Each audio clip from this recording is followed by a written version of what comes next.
สเจ้ามีความงามเงียบไม่เปรียบเทียบเขาเทียบเราใครมองไม่งามช่างเขาแต่เจ้าก็คือดอกบัวด้วยความสัตย์ซื่อยึดถือความดีเป็นหลักใครรักไม่รักก็ไม่จมปลักมองมัวเมื่อโผล่พ้นน้ำก็เห็นความงามในตัวไม่ยึดติดในตมชั่วขอเป็นดอกบัวดอกดีใครไม่มองว่าบัวงามเด่นแต่บัวก็เป็นดอกบัวทุกวันอย่างนี้ไม่อยากเด่นดังแต่มุ่งหวังในทางเด่นดีเกิดมาเพื่อสร้างบารมีถวายชีพนี้บูชาดอกบัวดอกน้อยเฝ้าคอยคนที่ใจบุญมาโอบเอื้อเกื้อกูลรู้ค่าของบุญเก็บบัวขึ้นมาเพื่อสร้างความดีและสร้างบารมีดังว่าใช้ดอกบัวนี้บูชาพระสัมมาสัมพุทธองค์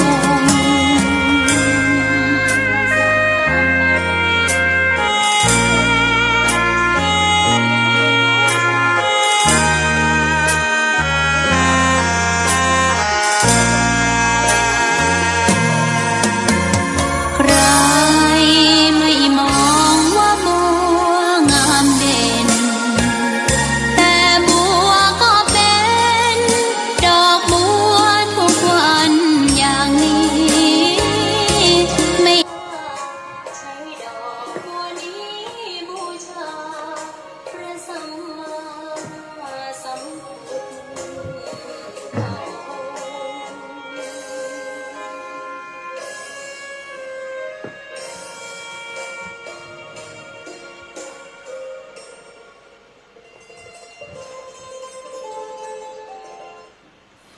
ขอนอบน้อมต่อพระรัตนตรัยแก้วเจ้าสามประการ น้อมเอาคุณพระพุทธเจ้า คุณพระธรรมเจ้า คุณพระสังฆเจ้า คุณพระอรหันตเจ้าอริยสงฆ์เจ้าจุตนจุองค์ได้เมตตาแผ่ปารมีมาปกเก่าเกษาปกห่มหักษาครูบาอาจารย์พระมหาเถระพระเถรานุเถระเพื่อนสหธรรมิกสหพรหมจารีทุกรูปทุกองค์ปกห่มหักษาศรัทธาสาธุชนคนดีเท่าแก่อีป่ออีแม่ตั้งหลายทุกท่านทุกคนติดตามรับฟังรายการสารธรรมยามค่ำตั้งสถานีวิทยุเพื่อเผยแผ่พระพุทธศาสนาวัดบรรพตสถิตคลื่นสีขาวเพื่อชาวประชาของจังหวัดลำปางและสถานีวิทยุในเครือข่ายคลื่นสีขาวอีกหลายสถานีโดยเฉพาะสถานีวิทยุ 104.50 เมกะเฮิรตซ์วัดปลายหินครูบาอาจารย์ท่านพระครูสมุวิทย์สุวัฒน์วรกิจโจได้เมตตาเชื่อมสัญญาณจากจังหวัดลำปางไปออกทางเชียงใหม่ทุกวันในช่วงเวลานี้ต้องขอกราบในเมตตาเป็นอย่างสูงพบปะกันวันนี้สถาอีพ่ออีแม่ตั้งหลายวันที่9 เดือนกุมภาศักราชพระพุทธาได้2569พระวษาวันนี้เป็นวันจันทร์ได้พบปะกันไปแล้วช่วงหนึ่ง 3 ถึง 6 โมงเช้านะวันนี้3 ชั่วโมงช่วงของตอนเช้า และกลางวันก็ทำงานเนาะตั้งแต่เจ้ามาจนถึงค่ำยามแรงนี้วันนี้ถือว่าทำงานทำล่วงเวลา หลายชั่วโมงละตื่นตั้งแต่ตี 2 ครึ่งเนาะจัดรายการตี 3ถึง 6 นาฬิกานะก็ยอมรับว่าทำภาระหน้าที่ตรงนี้นะมีความสุขใจแต่ก็ร่างกายบางทีก็สลือไปเหมือนกันเนาะเป็นธรรมดาของชีวิตเนอะศรัทธาเอาแล้วมีปัญหาแล้วน้องนัดมีปัญหาแล้วเนาะตอนนี้ก็แปลกดีเนาะตอนนี้ก็ขอให้น้องนัดมาเกาะก่อนเนอะต้องเกาะสัญญาณทาง Facebook ไลฟ์ละตอนนี้ดูท่าทางจากทางวิทยุมาได้เรื่องแล้วเนาะวิทยุดับไปแล้ววิทยุนี่อาตมาบอกเข้าใจเนอะโปรแกรมนี้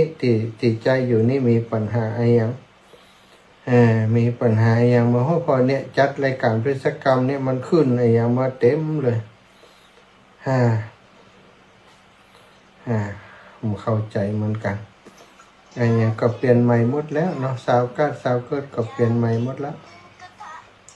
เอาละศรัทธาญาติโยมที่ฟัง10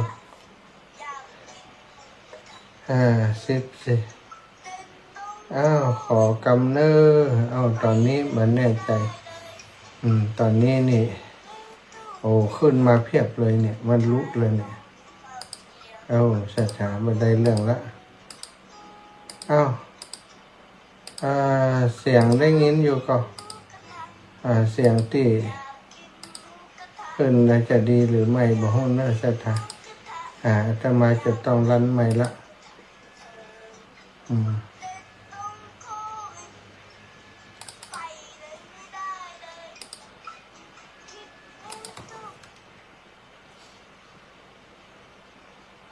ฮัลโหลแม่ว่าไง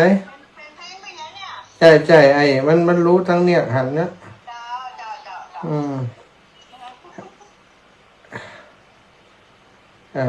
น้อง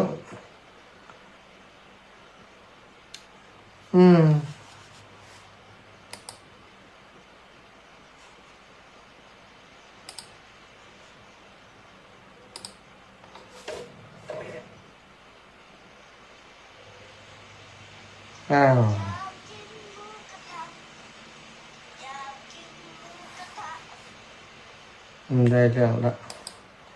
ลูกก็จากนัดโปรแกรมที่มาได้เรื่องแล้วลูกถ้าก็จากอันนี้ก็เดินมาขึ้นอย่างหูไม้ยมเนี่ยก็จากไล่สดแล้วนะ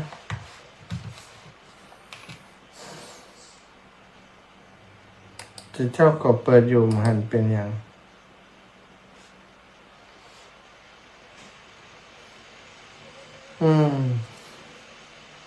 ทำได้ก็จากไล่สดเอาได้ลูก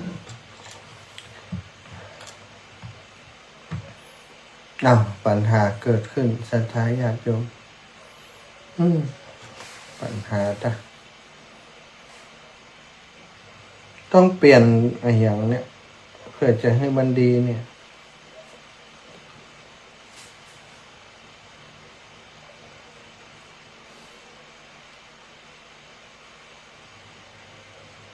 โปรแก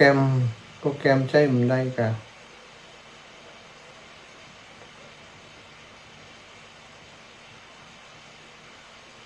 กองจัดรายการมีปัญหาแล้ว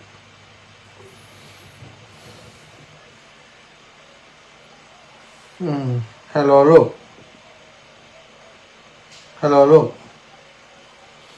นั่นลูก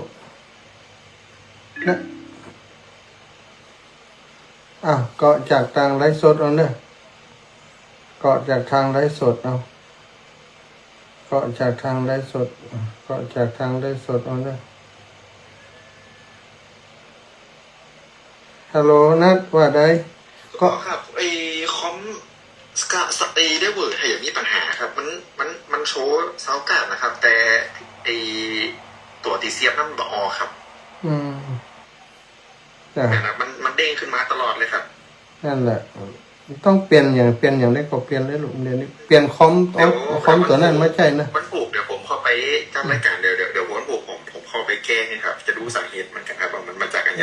แล้วนี่ก็เปลี่ยนพร้อมตั้งโต๊ะเลยโน้ตบุ๊กเอาเป็นหลังไม่อย่างนี้ก็ได้ ครับบ้านเดี๋ยววันถูกเอาสายแลนต่อกับคอมตั้งตัวไว้ก่อนก็ได้ครับผมจะได้ลงลิงก์ละไว้เลย จ้ะ ครับก็ต้องใจซาวการ์ดเลยครับใจคอมใหญ่ตัวใหญ่ดีกว่าครับสะดวกกว่า โอเคครับตู้ปอไล่สดก็ได้ครับเดี๋ยวผมก็สัญญาณนะครับ ครับผม ครับ สถานลายลุนะ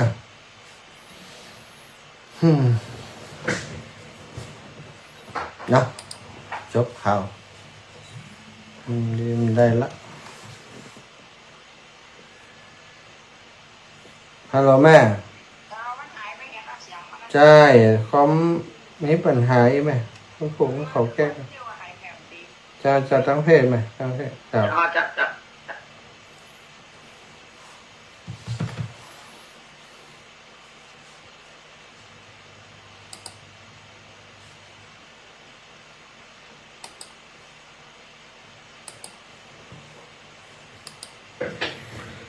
ขอไหว้พระสวดมนต์เลยนะศรัทธาญาติโยมกราบพระพร้อมกันกราบหนึ่งพุทโธเมนาโถกราบสองธัมโมเมนาโถกราบสามสังโฆเมนาโถอิมินาสการะนาพุทธังอภิปูชยามิอิมินาสการะนาธัมมังอภิปูชยามิ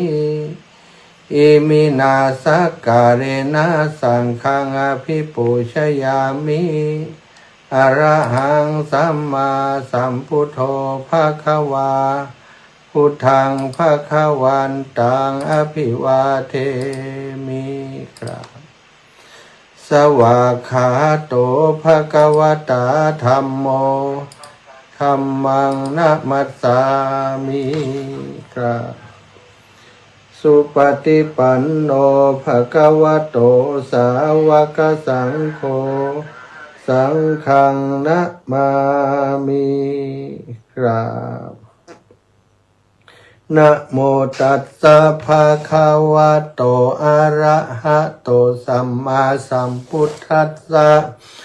นะโมตัสสะภะคะวะโตอะระหะโตสัมมาสัมพุทธัสสะนะโมตัสสะภะคะวะโตอะระหะโตสัมมาสัมพุทธัสสะพุทธังสรณังกัจฉามิธัมมังสรณังกัจฉามิสังฆังสรณังกัจฉามิตุติยัมปิพุทธังสรณังกัจฉามิตุติยัมปิธัมมังสรณังกัจฉามิตุติยัมปิสังฆังสรณังกัจฉามิตติยัมปิพุทธังสรณังกัจฉามิตติยัมปิธัมมังสรณังกัจฉามิตติยัมปิสังฆังสรณังกัจฉามิอิติปิโสภะคะวะอะระหังสัมมาสัมพุทโธวิชชาจารณะสัมปันโนสุขโตโลกวิทูอนุตตโรปุริสธัมมะสารทิสัทธาเทวมนุษย์สานังพุทโธภะคะวะติสาวะคาโตภะคะวะตาธัมโมสันทิฏฐิโกอากาลิโกเอหิปัสสิโกโอปนายิโกปัจจตังเวทิตาโพวินโยหิติสุปฏิปันโน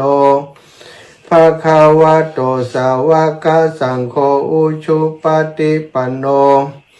ภะคะวะโตสาวกสังโฆยายาปฏิปันโนภะคะวะโตสาวกสังโฆสามิจิปฏิปันโนภะคะวะโตสาวกสังโฆยะทิทังจัตตาริปุริสายุขานิอัฏฐปุริสปุคลาเอสะภะคะวะโตสาวกสังโฆอาหุนายโยปาหุนายโยทักขินายโยอัญชลิกระนิโย อนุตตรังปุญญเขตังโลกัสสติกราบพระพร้อมกันเนอสัทธาญาติโยมกราบหนึ่งพุทธังวรันตังศิรสานะมามิกราบสองธรรมังวรันตังศิรสานะมามิกราบสามสังฆังวรันตังศิรสานะมามิสัทธาว่ายังได้คุณโยมแม่ทำเนียมถ้าถามพอมาได้ว่ามันก็คืนแค่มันตรงนี้ได้ยินแล้วยังออกแล้วยังตะกี้มันดับไปครับเดี๋ยวนี้มันได้ยินอยู่กันนะเจ้าโอเคที่ตอนบ่ายมันตอนที่ตีสามตีสี่แล้วมันบ่มีสักวันว่าที่ไหนไม่อยู่ไหนนี่อยู่บ้านยังบ้านทำงานเจ้าบ้านทำงานเจ้าจังหวัดน้าน้อยน้าน้อย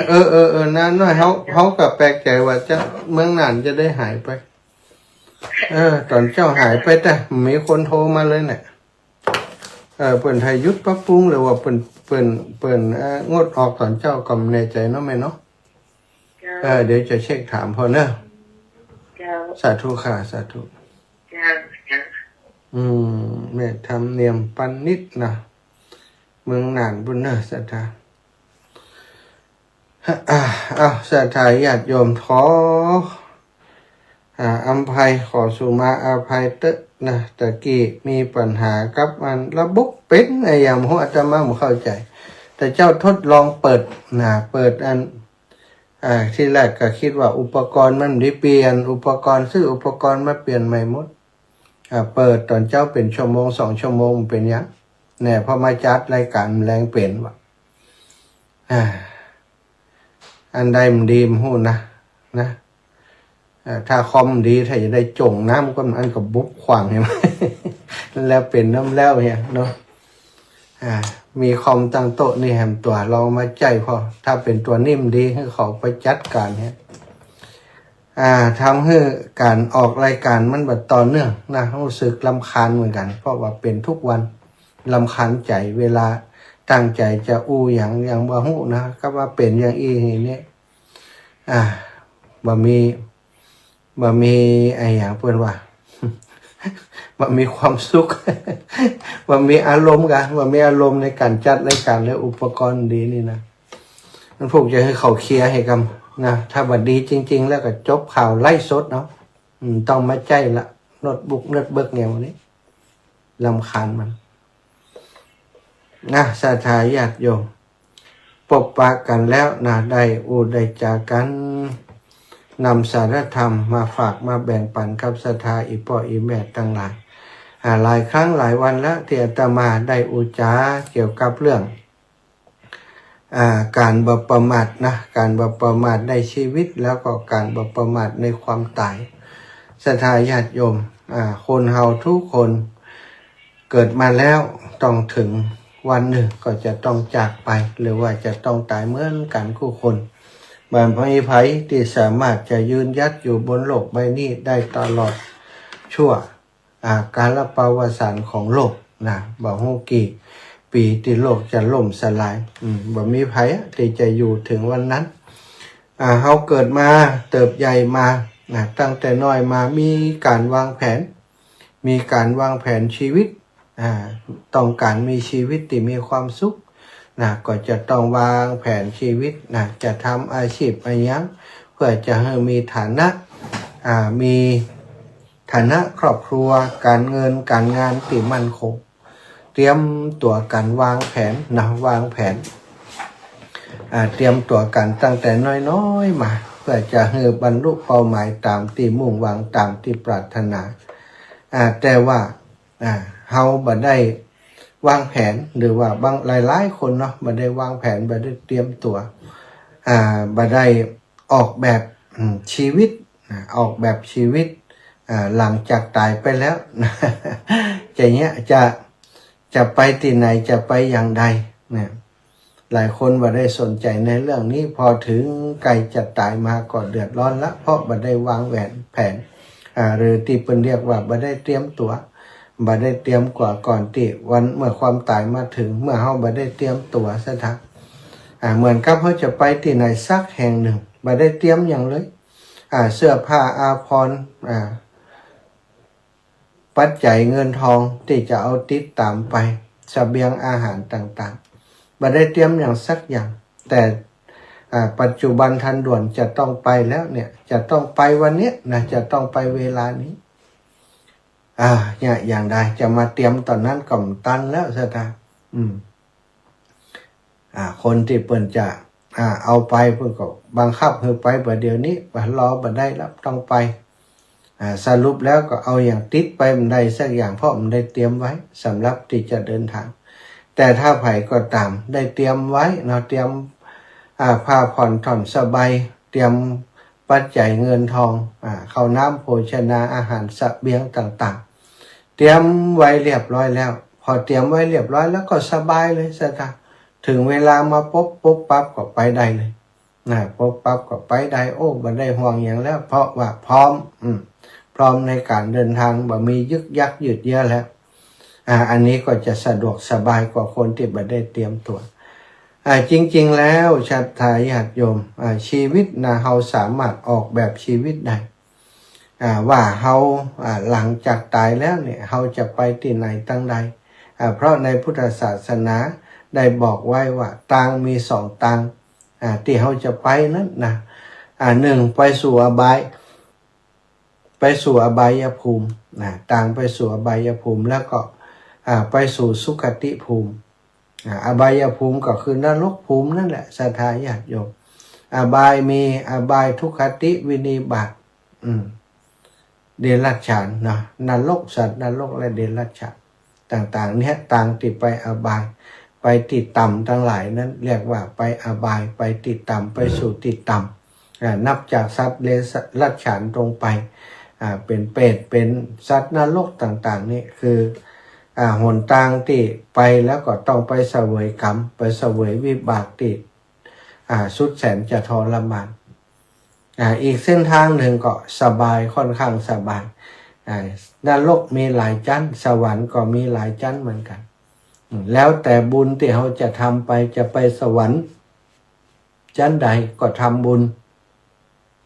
สร้างบุญสร้างกุศลเพื่อจะไปสู่สวรรค์ชั้นนั้นๆเพิ่นในพุทธศาสนาก็ได้สอนว่าอย่างสอนในเรื่องของการปฏิบัติรักษาศีลถ้าเรารักษาศีลดีรักษาศีลบริสุทธิ์ศรัทธาญาติโยมก็จะได้ไปในภพภูมิที่ดีไปสู่ภพภูมิที่ดีตามศีลที่เรารักษาศีเลนะสุขติยันติไปความสุขใดก็เพราะศีลศีเลนะโภคสัมปทาการที่เราจะมีโภคทรัพย์ใจซอยในอัตภาพในชาตินี้ก็ย้อนที่เรามีศีลศีเลนะนิพุติยันติแม้กระทั่งคนที่จะบรรลุเป็นพระอรหันต์ไปเป็นพรหมเป็นอะไรอย่างต่างๆก็ต้องเริ่มต้นที่ศีลอันนี้คือการออกแบบชีวิตแบบชาวพุทธนะจ๊ะชาวพุทธเราจะต้องรู้จักออกแบบชีวิตขณะที่เรามีชีวิตอยู่นี้เราจะอยู่แบบไหนจะแบ่งเวลาในการสร้างบุญสร้างกุศลอย่างใดเราก็ต้องออกแบบไว้แล้วก็วันหนึ่งที่เราจะต้องจากไปนั้นต้องออกแบบหรือว่าต้องเตรียมความพร้อมไว้ก่อนนะวันนี้จะพูดถึงว่าวิธีการกุญแจที่จะออกแบบชีวิตที่จะไปสู่สวรรค์จะตลอดถึงไปสู่นิพพานเปิ่นมีกุญแจอย่างไรถ้ามีคนมาบอกว่าคุณสามารถเลือกตายได้แล้วจะไปเกิดเป็นอะไรยังหรือว่าจบกิจหลุดพ้นก็ได้เราจะเชื่อก่อนเรื่องนี้ไม่ใช่ปาฏิหาริย์ที่เลื่อนลอยแต่เป็นเหตุและก็ผลที่พระพุทธเจ้าตรัสรับรองไว้ในพระไตรปิฎกสดับวันนี้ก็จะอู้ถึงเรื่องของการออกแบบชีวิตหลังความตายซึ่งมีอยู่ในเวรัชกสูตรพระสูตรนี้ตอบคำถามระดับโลกแตกที่ว่าทำไมคนเราตายแล้วไปดีไปร้ายต่างกันอย่างไรจุดเริ่มต้นศรัทธาของข่าวลือสถานเมืองเริ่มที่เหล่าพราหมณ์ทั้งหลายคหบดีชาวเมืองเวลัญชา ได้ยินกิตติศัพท์ความเก่งกาจการตรัสรู้ของพระสัมมาสัมพุทธเจ้าของเฮาว่าท่านเป็นผู้หู้แจ้งโลกเป็นผู้ฝึกคนติบ่มีไผยิ่งกว่าเป็นครูเป็นอาจารย์สามารถฝึกคนติควรฝึกได้ทั้งเทวดาและมนุษย์ต่างก็เคารพนับถือพระองค์เป็นผู้หู้แจ้งโลกสงสัยว่าด้วยความสงสัยเนาะชาวเมืองเวลัญชามีความสงสัยใครหู้พวกเขาจึงเดินทางไปหาพระพุทธเจ้าถึงที่พักไปหาแล้วก็ได้สนทนาไต่ถามถามตรงประเด็นที่สุดในชีวิตมนุษย์ถามว่าข้าแต่พระสมณโคดมเพราะเหตุอะไรยังเป็นเหตุอะไรยังเป็นปัจจัยให้คนบางพวกตายแล้วต้องตกนรกมกใหม่และอะไรยังเป็นเหตุให้คนบางพวกตายแล้วไปเสวยสุขบนสวรรค์ถามตรงๆอย่างนี้ซึ่งคำถามนี้ก็เป็นคำถามที่พระพุทธองค์บัดตอบด้วยเรื่องของโชคชะตาหรือว่าด้วยอ้อนวอนเทพเจ้าแต่พระองค์ตรัสสั้นๆว่าเพราะความประพฤติถามอย่างอี้ถามว่าไอ้ยังเป็นเหตุเป็นปัจจัยของคนบางพวกตายแล้วตกนรกมกใหม่แล้วก็ไอ้ยังเป็นเหตุให้คนบางพวกไปแล้วเสวยสุขอยู่บนสวรรค์วิมานพระองค์ทรงตรัสว่าก็เพราะความประพฤติของเขาเพราะกรรมหรือว่าการกระทำหรือว่าความประพฤติของเขาบัดได้บอกว่าโอ้เพราะโชคชะตาเพราะมีสิ่งโน้นสิ่งนั้นสิ่งนี้ช่วยเนี่ยบัดได้พอกอย่างนี้เพราะกรรมนั่นเองกรรม10 ข้อที่เป็นตัวแบ่งแยกเส้นทางชีวิตอย่างละเอียดที่ได้กล่าวไปเนาะกุศลกรรมบท10อันนี้ก็เป็นทางที่ไปสู่นรกถ้าไผที่บ่เว้นจากการฆ่าสัตว์บ่เว้นจากการฆ่าทรัพย์บ่เว้นจากการลักทรัพย์ก็คือเป็นผู้ที่ฆ่าสัตว์เป็นผู้ที่ลักทรัพย์เป็นผู้ที่ประพฤติผิดลูกผิดเมียผู้อื่นนี่สถานแล้วก็บุคคลที่กล่าวเท็จความเท็จสอดเสียดพูดจาเพ้อเจ้ออันนี้ก็จะไปนรกแล้วคนที่อิจฉาริษยาเปิ้นคิดร้ายปองร้ายต่อเปิ้นเป็นคนที่มีมิจฉาทิฏฐิมีความหันที่ผิด10 ประการพาไปสู่นรกส่วน10 ประการที่พาไปสู่สวรรค์ก็เริ่มต้นเหมือนกันเริ่มต้นที่บ่ฆ่าสัตว์บ่ลักทรัพย์บ่ประพฤติผิดบ่อูเท็จกล่าวแต่คำสัตย์บ่เบียดเบียนผู้อื่นกล่าวแต่วาจีสุจริตสถานบ่พูดเพ้อเจ้อพูดแต่ความจริงพูดแต่สิ่งที่ดีๆบ่พูดส่อเสียดไผยุแยงตะแคงรั่วให้คนอื่นได้พิษหัวกันนี่ก็ย่อมจะไปเส้นทางสู่สวรรค์เป็นผู้ที่มีสัมมาทิฏฐิบ่เบียดเบียนไผโดยความคิดโดยความพยาบาทอาฆาตต่างๆนี่คือกรรม10 ประการเนี่ยอย่างหนึ่งพาไปนรกอย่างหนึ่งพาไปสวรรค์นี่ศรัทธาญาติโยมทางที่ดิ่งลงเหวความประพฤติบ่เรียบร้อยเรียกว่าอากุศลกรรมบท10ใครที่ประพฤติกรรมแบบนี้เตรียมตัวจองเลยจองบัตรไปทุกขติ ทุกขติกับสุขติจองบัตรไปทุกขติไปนรกไปเปรตไปอสุรกายไปสัตว์เดรัจฉานได้เลยภัยที่ทำอย่างนี้ก็คือฆ่าสัตว์มือเปื้อนเลือดใจคอโหดเหี้ยมขาดความเมตตาขุนนาเอ็นดูสัตว์และก็มนุษย์ทั้งหลายเหล่านี้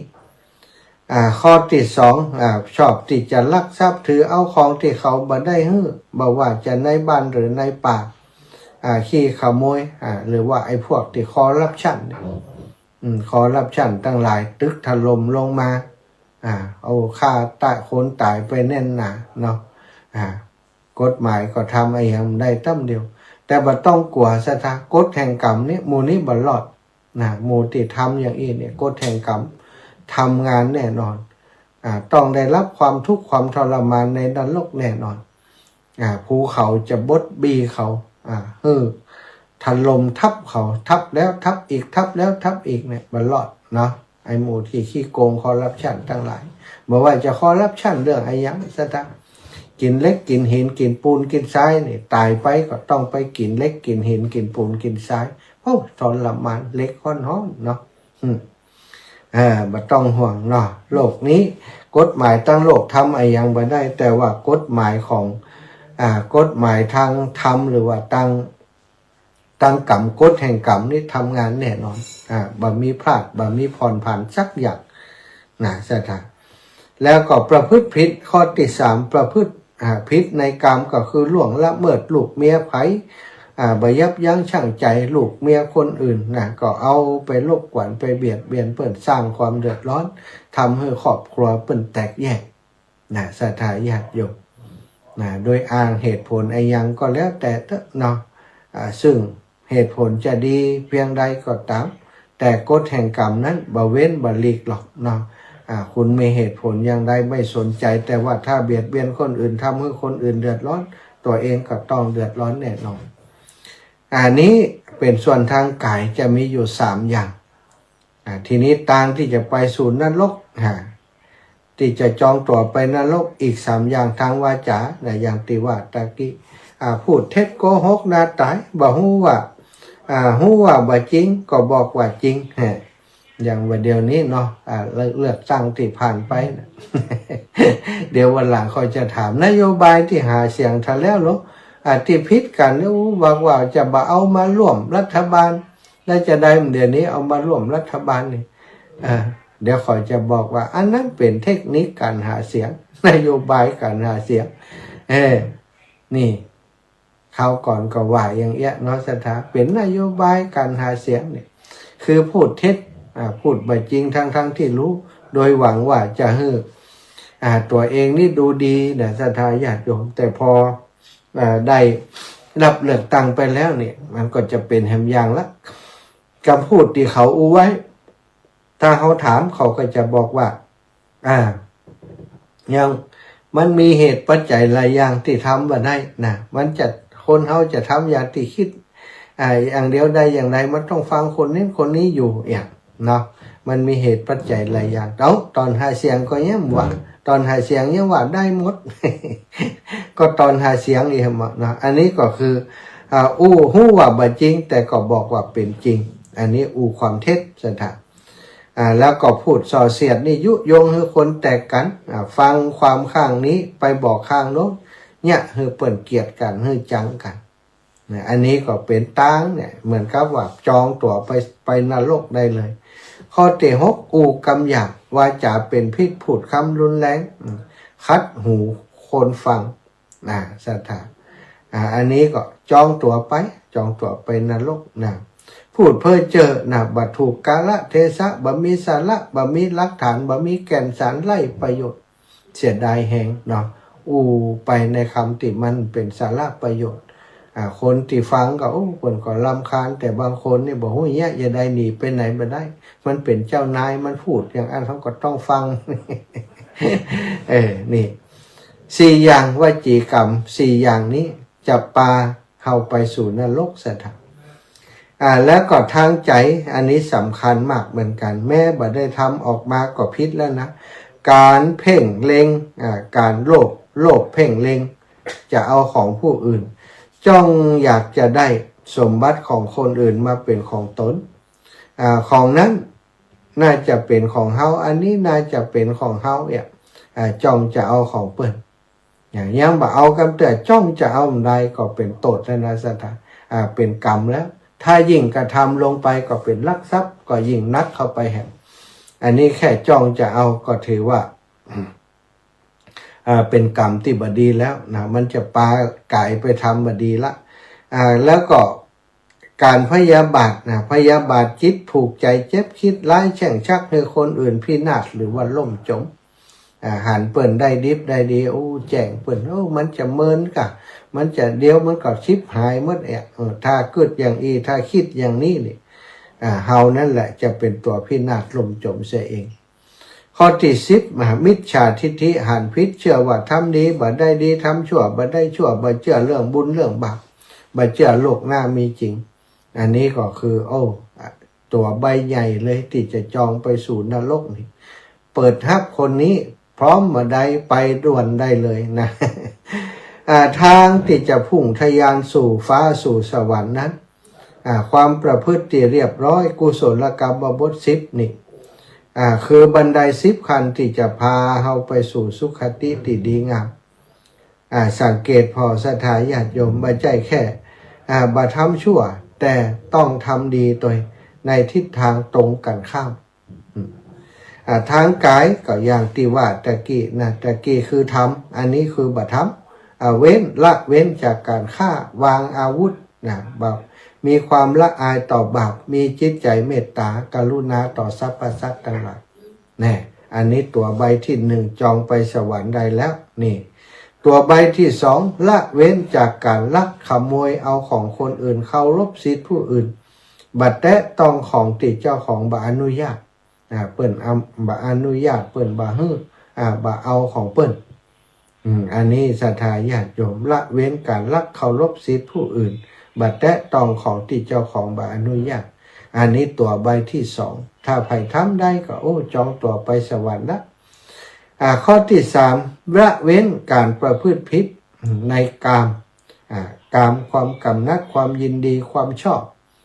ในเพศตรงข้ามเนี่ยเพิ่นเรียกว่าความกำนัดความยินดีในกามสำรวมในคู่ครองของตนรักเดียวใจเดียวฮื้อเกียรติสามีฮื้อเกียรติภรรยาบ่คิดนอกอกนอกใจนอกลู่นอกทางสถานอันนี้ก็จะทำให้คนนี้นะได้ไปสู่สวรรค์ได้ตัวใบที่3ทีนี้ต่างวาจาก็4อย่างที่พูดตะกี้นะตะกี้คำเท็จอันนี้ก็ต้องมาพูดความจริงสื่อสัตย์มั่นคงเป็นพูดที่มีสัจจะพูดคำไหนเป็นคำนั้นพูดจะทำก็ต้องทำพูดจะฮื้อก็ต้องฮื้อเป็นพูดที่มีสัจจะนี่จองตัวใบที่4นะแล้วก็ข้อที่ใบที่5เป็นผู้ที่พูดสมานฉันท์พูดคือคนรักใคร่กลมเกลียวกันมีความสมัครสมานสามัคคีเข้าอกเข้าใจซึ่งกันและกันอันนี้พูดสมานฉันท์อันนี้ก็เป็นตัวใบที่5นะศรัทธาตัวใบที่6เป็นผู้ที่พูดไพเราะวาจาสุภาพอ่อนหวานสบายหูสบายใจคนที่ฟัง7พูดมีสาระพูดถูกกาลเทศะมีเหตุมีผลเป็นประโยชน์ต่อผู้ฟังคนฟังทั้งหลายอย่างเฮาสารธรรมนี่นำเรื่องดีๆมาเป็นสาระมาแบ่งปันมามาจาอันนี้ก็ถือว่าเป็นเรื่องเป็นสิ่งที่ดีพูดถูกกาลเทศะมีเหตุมีผลเป็นประโยชน์ตนประโยชน์ผู้อื่นทีนี้ทางใจตัวทางใจข้อที่8บ่โลภบ่เอาของผู้อื่นบ่เพ่งเล็งอยากได้ของไผยินดีในสิ่งที่ตนมีพอใจในสิ่งที่ตนมีตัวใบที่8ตัวใบที่9บ่พยายามบ่พยาบาทพยายามทำใจจิตใจปลอดโปร่งปรารถนาดีให้สัตว์ทั้งปวงมีความสุขไม่คิดอาฆาตพยาบาทผู้อื่นนี่ตัวใบที่9ตัวใบที่10นี่สัมมาทิฏฐิมีความหันชอบเชื่อเรื่องกฎแห่งกรรมเชื่อเรื่องตาลและผลของตาลเชื่อเรื่องการตรัสรู้ของพระพุทธเจ้าเชื่อเรื่องอริยสัจสี่ที่พระองค์ทรงนำมาเปิดเผยก็คือเชื่อพระธรรมปฏิบัติตามพระสงฆ์เชื่อมั่นในครูบาอาจารย์พระสงฆ์องค์สังฆเจ้าผู้ปฏิบัติดีปฏิบัติชอบถ้าเชื่ออย่างนี้มันก็เป็นเส้นทางที่ไปสู่สวรรค์ในที่สุดสถานความลับสุดยอดพลังแห่งการอธิษฐานจิตของพระสูตรนี้ได้บอกตรงนี้ว่าพระพุทธเจ้าตรัสว่าหากผู้ใดมีความประพฤติเรียบร้อยครบ10ข้อนี้ผู้นั้นย่อมมีสิทธิ์หวังหรือว่าตั้งจิตอธิษฐานได้ว่าตายแล้วอยากจะไปเกิดเป็นอายะศรัทธาญาติโยมอยากเกิดเป็นกษัตริย์มหาศาลหรือว่าเศรษฐีมหาศาลก็ย่อมอธิษฐานเป็นไปได้อยากเกิดเป็นเทวดาก็ไล่ตั้งแต่ชั้นจตุมหาราชิกาดาวดึงยามาดุสิตจันพรหมจันอย่างก็ว่าไปย่อมเป็นไปได้อยากจะเกิดเป็นพรหมผู้มีความสงบกว่าเทวดาก็ย่อมอธิษฐานและก็มีความเป็นไปได้หรือชั้นสูงสุดหาก ต้องการทำให้แจ้งซึ่งเจโตวิมุตติปัญญาวิมุตติเป็นพระอรหันต์ตัดกิเลสสิ้นเชิงในชาตินี้ก็ย่อมเป็นไปได้เช่นเดียวกันในเส้นทางการประพฤติปฏิบัติตามพระพุทธศาสนาทำไมถึงขอได้ก็เพราะว่าต้นทุนของเขาติดลงทุนไปนั้นเป็นต้นทุนที่ดีเขาต้นทุนที่ดีเหตุปัจจัยความดี10ประการที่เขาสั่งสมมานั้นมันบริสุทธิ์และก็มีพลังมากพอที่จะส่งผลเพื่อสมหวังดังตั้งใจปรารถนาฉะนั้นเราจะออกแบบชีวิตอย่างใดอยู่ที่เราหนาศรัทธาอยู่ที่ตอนที่เรามีชีวิตอยากจะไปสวรรค์ก็ต้องออกแบบชีวิตติดอยู่ในเส้นทางของการทำคุณงามความดีบ่ฆ่าสัตว์บ่ลักทรัพย์บ่ประพฤติผิดลูกผิดเมียไผ่บ่พูดเท็จเนี่ยจนไปถึงเป็นผู้ที่มีสัมมาทิฏฐิอันนี้คือบัตรหรือวัดตัวที่จะไปสู่สวรรค์ซึ่งก็ในรายการของคลื่นสีขาวในรายการธรรมะนะได้เอามามาจากกันตลอดสัทฟังแล้วจะเอาไปทำเป็นประโยชน์หรือเอาไปทำก็อยู่ที่เราถ้าเราอยากจะออกแบบเพื่อจะไปสู่ภพภูมิที่ดีก็ต้องออกแบบหรือว่าตั้งใจปฏิบัติตามแบบแผนที่เราได้คิดว่าได้หันได้คิดได้หูได้หันได้ฟังว่าเส้นทางสายนี้จะนำพาไปสู่สวรรค์ก็ปฏิบัติตามสัทธาบ่มีหยังที่คนต้องการอยากจะได้แล้วก็ปฏิบัติทำให้ดีแล้วก็จะได้สิ่งนั้นบ่มีสิ่งใดที่มนุษย์ต้องการแล้วทำบ่ได้นอกจากเขาบ่ทำหรือว่านอกจากเขาฝ่าฝืนไปทำในสิ่งที่บ่ถูกต้องมันก็จะเป็นโทษแก่ตัวพาไปสู่ทุกขติวินิบาตในที่สุดเนาะศรัทธาญาติโยมต้องขอบคุณทุกคนติดตามรายการนะวันนี้ขออนุญาตประชาสัมพันธ์งานของญาติโยมเครือข่ายคลื่นสีขาวลำปางของเฮาเนเครือข่ายคลื่นสีขาวลำปางแม่ลองเนาะอันนี้ก็งานของแม่ลองเนร่วมบุญฉลองหอระฆังบุรณะเสนาสนะวัดลิงก้านหมู่ที่3ตำบลหนองลมห้างชัดลำปางในวันที่19-21 กุมภาพันธ์พุทธศักราช2569เนาะสงสัยก็เดี๋ยวพอก่อนเนาะอาตมาจะมีแหงเอาลงทานไปหรือไม่ย่ำแน่ใจแต่เพราะว่าเดือนนี้ทำลงทานหลายรอบแล้วหลายรอบหมดไป ควักทุนไปเยอะเนาะส่วนใหญ่ศรัทธาเพิ่นก็หอมมาเล็กๆน้อยๆนะจะต้องใช้ทุนส่วนตัวเป็นส่วนใหญ่ในการทำลงทานแต่ละครั้งก็คงจะเอาอย่างไปสักอย่างนะเอาลงทานเอาไปแต่อาจจะไม่ได้เอาก๋วยเตี๋ยวไปจะเอาอย่างอื่นไปหรือว่าใครอยากจะหอมก๋วยเตี๋ยวหรือว่าบ้านลิงก้านบ่มีก๋วยเตี๋ยวนักนะขอท่านอาจารย์เอามาเจิมก็บอกมากันแล้วกันเนื่อไม่ลอง ร่วมทำบุญฉลองหอระฆังวันที่19 ถึง 21เนาะวันที่เปิ่นจะไปกันน่าก็คงจะเป็น21ซะท่าเปิ่นมีตานเข้าตานออกวันที่21ตั้งแต่เจ้าถึงค่ำมีมีอย่างตัวก็คงจะวันเดียวกันนั้นนะแล้วก็วันที่18นี้นะพี่น้องตังเจียงใหม่เนาะตังดอยสะเก็ดตังสันทรายดอยสะเก็ดตังสันกำแพงครูบาอาจารย์เตียตมาเคารพนับถือนะท่านพระครูประหลัดสุเมธนะตุปียุ้ยนะวัดห้วยบอนหรือว่าวัดใหม่มงคลชัยห้วยบอนเปิ่นได้เข้ากรรมเพื่อจะหาทุนหาปัจจัยในการสร้างศาลาอเนกประสงค์ซึ่งยังมีความต้องการนะซึ่งปัจจัยในการสร้างแห่งนักอยู่ก็ทางครูบาอาจารย์พระสงฆ์องค์สังฆเจ้าในพื้นที่โดยเฉพาะท่านพระครูชลทานพิทักษ์เนาะก็ได้เมตตาไปอุปถัมภ์ดูแลช่วยเหลือตุปียุ้ยครูบาอาจารย์วัดห้วยบอนวัดมงคลวัดมงคลชัยเนาะวัดมงคลชัยห้วยบอนวันที่18 ถึงวันที่21เหมือนกันนะอาตมาก็จะไปช่วยงานครูบาอาจารย์จะได้ไปวันใดพ่องยังบ่แน่เตื้อ ถ้าบัดติดอันยังว่างโล่งก็จะไป18 ถึง 21นะศรัทธาถ้าติดอันยังเดี๋ยวก็แจ้งให้ทราบแต่ศรัทธาอยู่ตั้งปุ่นไปช่วยกันร่วมบุญห้อมบุญด้วยกันเนาะแล้ววันที่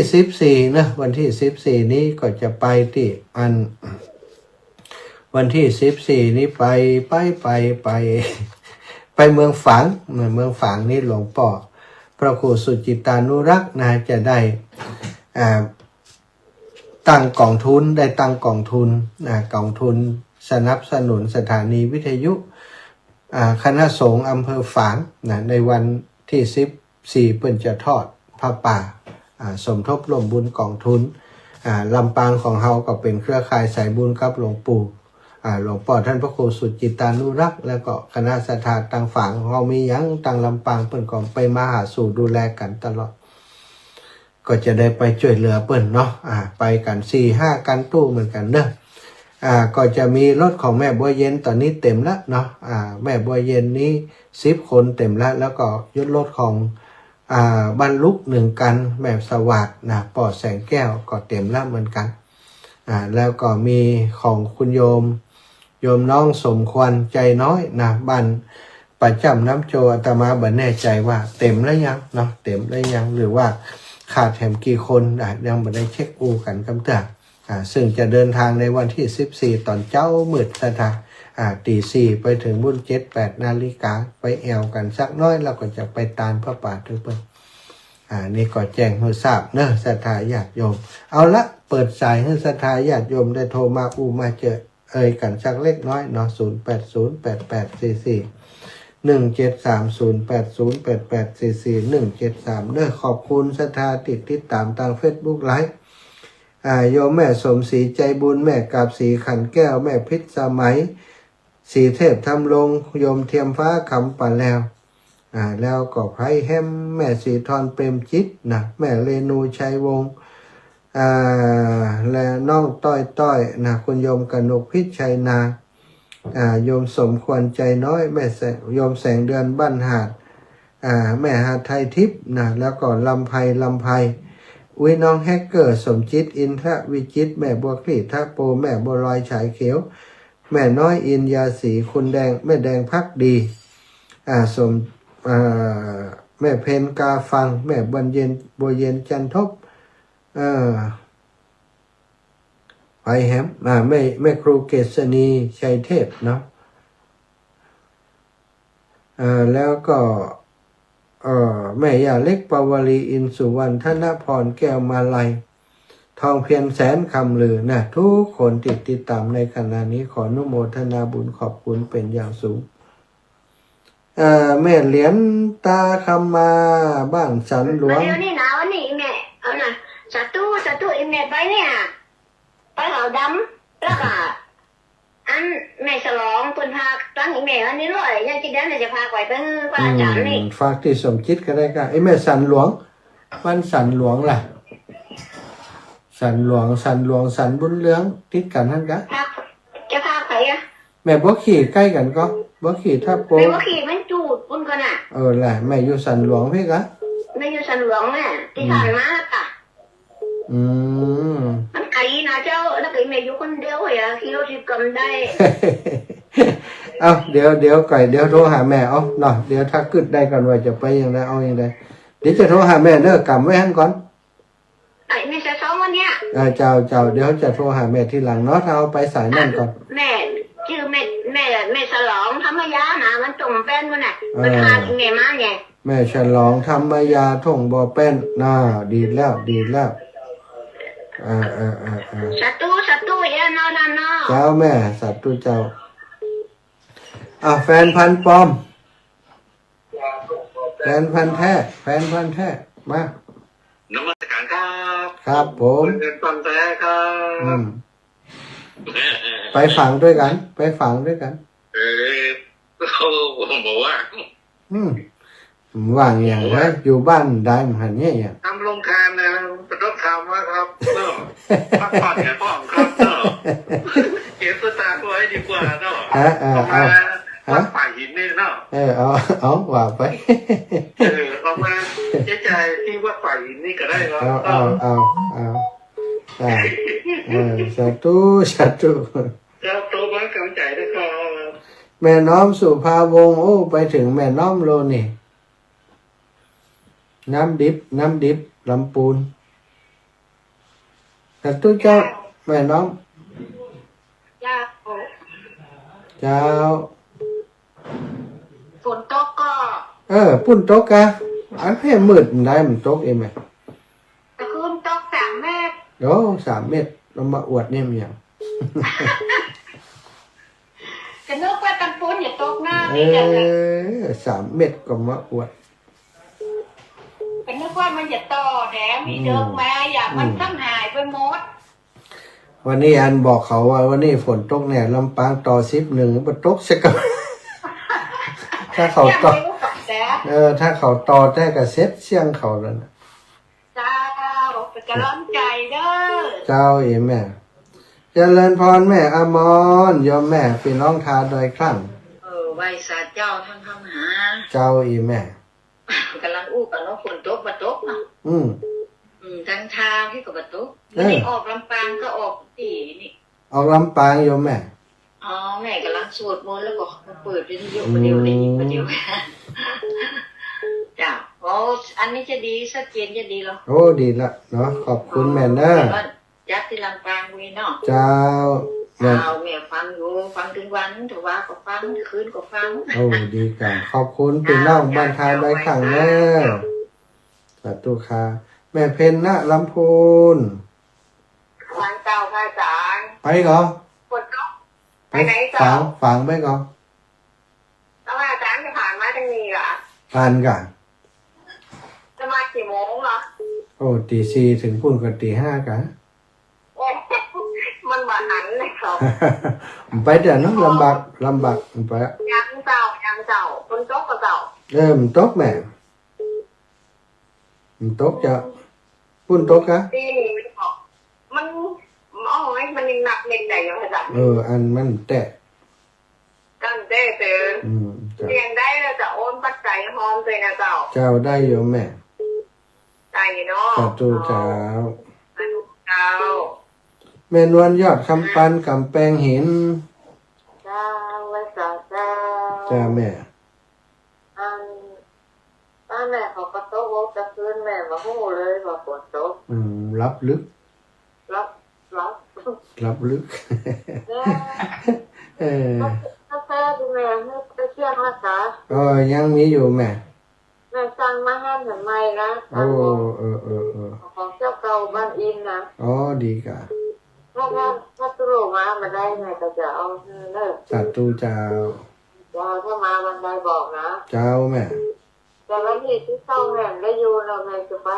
หาหมอนะ เอาเจ้า ถ้าว่ามาเข้ากรรมเนี่ยจะมาหาแม่วันใดบอกเถอะ เจ้าแม่ยกเว้นวันที่19เนาะเจ้า เนาะ สาธุค่ะปันกันกับแม่แก้วน้อยแม่แก้วกัดปงแม่ยาแก้วสิงแก้วเจ้า จะเรียกว่ามาออกรายการนี่นะวันนี้นะ ออกกันมา ตั้ง3 โมงมาครั้งใส่กำออกกระหุ้งสุดตัวนะ เจ้าเจ้า มาเป็นหม้อเนาะ เจ้า มาหม้อใจ เจ้า เราเรียนอยู่ไหนอยู่วัดเขาเนี่ย อยู่ว่าเนี่ยแม่บุญรักษาเจริญพรแม่ปุ๋ยเห็นน้อยเดี๋ยวจะน้อยใจ ไหว้สาเจ้าแก้มจัดรายการเจ้าวันนี้ มันจัดยังได้ก่อนหนังแอมนี่ล้มได้ยินมา ดังอยู่บ้านไหนได้ มันไปเป็นได้เดี๋ยวก่อนดังเดี๋ยวก่อนดังเนี่ยฮะ แต่ว่าได้ยินดีวันนี้ได้ยินเลย มันเป็นอย่างมันเวลาหมดเวลานำรายการจากลาไปก่อนเนอะจัตตาโลธรรมาวัฏันติอายุวันโนสุขังพระลังเวลาหมดพอดีไม่ยากเจริญพร แม่นั่งฟังเนี่ยพูดประการเพื่อนนี่มันสบาย เป็นยังสบายเป็นวัดคิดหัวข้าวได้ปล่อย4 พอดกุ้ง นั่น ดี ดิ้นก็บ่ได้ขึ้นรถก็บ่ได้โอ้ยโอ้ย เอ ต้อง อ สอบเรียง เออ เอ็กซเรย์ไปเอ็กซเรย์แล้วโอ้ เออไผ่ป้าไปอ่ะ เอ็กซเรย์หลานไปตัวน้องก้อย อืม อันเอวกับเจ็บต้องมันต้องเอาแผลกันมาลูกๆแหละ อืม ถ้าจะไปตรงนี้อยากกันเนาะไม่ได้รู้ป่ะ เจ้าแม่ ถ้าไม่ได้รู้ว่าลูกรู้นะมั้ง เจ้า มัน เจ้า ยังเก็บอยู่ เจ้าแม่ เปี้ยงซ้ายนี่นับหรือเปี้ยงขวา เจ้า เด้อ สาธุค่ะ เนี่ยมันมืดยังกระปนจะตรงนะ นั่นล่ะจะมันจะมีพายุเข้าอย่าง เห็นกันหมดแล้วจ้ะ เจ้าสาธุ เ